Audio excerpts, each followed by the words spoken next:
Assalamualaikum warahmatullahi wabarakatuh. Perkenalkan, saya Marcella Syafitri dari Prodi Sarjana Terapan Keperawatan tingkat 3. Di sini saya akan menjelaskan tentang teknik pencitraan otak. Beberapa teknik pencitraan otak yang dikembangkan selama 25 tahun terakhir saat ini memungkinkan dilakukannya visualisasi struktur dan fungsi otak. Teknik ini bermanfaat untuk mendiagnosis beberapa gangguan otak dan membantu menghubungkan area otak tertentu dengan fungsi spesifik. Teknik pencitraan otak ini juga bermanfaat dalam riset untuk menemukan penyebab gangguan jiwa. Komputer tomografi ialah suatu prosedur pengambilan gambar, potongan melintang ataupun irisan selapis demi selapis dengan menggunakan pancaran sinar X yang tepat. Komputer merekonstruksi gambar pada monitor dan juga menyimpan gambar tersebut pada pita atau film magnetik.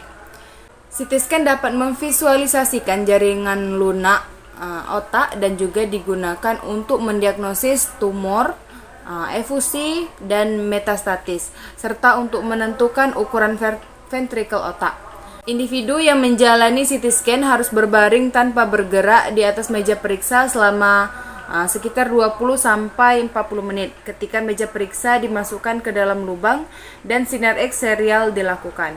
Pada magnetic resonance imaging atau MRI, suatu tipe scan tubuh, medan energi diciptakan dengan magnet yang sangat besar dan gelombang radio. Medan energi dikonversi menjadi gambar atau pemindaian visual. MRI menghasilkan gambar jaringan yang lebih rinci dan lebih kontras daripada CT scan dan dapat menunjukkan pola aliran darah dan perubahan jaringan seperti area edema. MRI juga dapat digunakan untuk memeriksa ukuran dan ketebalan struktur otak. Individu yang menjalani MRI harus berbaring di ruang yang kecil dan tertutup dan tidak boleh bergerak selama prosedur yang berlangsung sekitar 45 menit. Individu yang merasa klaustrofobia atau takut terhadap ruangan yang sempit dan tertutup atau mengalami peningkatan ansietas perlu diberikan sedasi sebelum prosedur dilakukan. Individu yang menggunakan alat pacu jantung atau implan logam seperti katup jantung atau alat ortopedi tidak dapat menjalani MRI.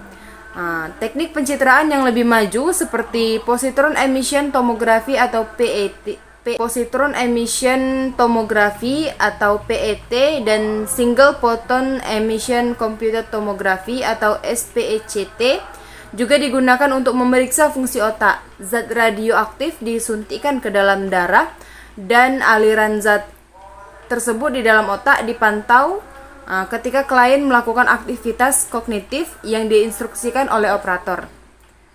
PET menggunakan emisi 2 foton secara simultan. SPECT menggunakan 1 foton. PET memberikan resolusi yang lebih baik dengan gambar yang lebih tajam dan jelas. PET dan SPECT digunakan untuk riset, tetapi bukan untuk mendiagnosis dan mengobati penderita gangguan jiwa. PET scan berlangsung sekitar 2-3 jam, SPECT berlangsung 1-2 jam. Pemindaian tersebut menunjukkan bahwa penderita penyakit Alzheimer mengalami penurunan aliran darah cerebral. Penderita penyakit skizofrenia juga menunjukkan penurunan aliran darah cerebral. Kemudian, teknik pencitraan otak ini memiliki beberapa keterbatasan. Walaupun teknik pencitraan seperti PET dan SPECT telah membantu kemajuan yang luar biasa dalam studi tentang penyakit otak, teknik tersebut memiliki beberapa keterbatasan, yaitu yang pertama, penggunaan zat radioaktif pada PET dan SPECT membatasi frekuensi individu yang dapat menjalani pemeriksaan tersebut. Klien beresiko mengalami reaksi alergi terhadap zat tersebut. Beberapa klien dapat merasa takut ataupun tidak mau menerima pemberian dosis materi radioaktif melalui intravena. Yang kedua yaitu biaya pembelian dan pemeliharaan alat pencitraan itu mahal, sehingga alat tersebut sangat terbatas jumlahnya. Untuk yang ketiga yaitu beberapa individu tidak dapat menoleransi prosedur ini karena merasa takut ataupun klaustrofobia. Dan yang terakhir yaitu para peneliti menemukan bahwa Banyak perubahan tingkat molekuler dan kimia yang terjadi pada gangguan seperti skizofrenia dan tidak dapat dideteksi dengan teknik pencitraan terkini.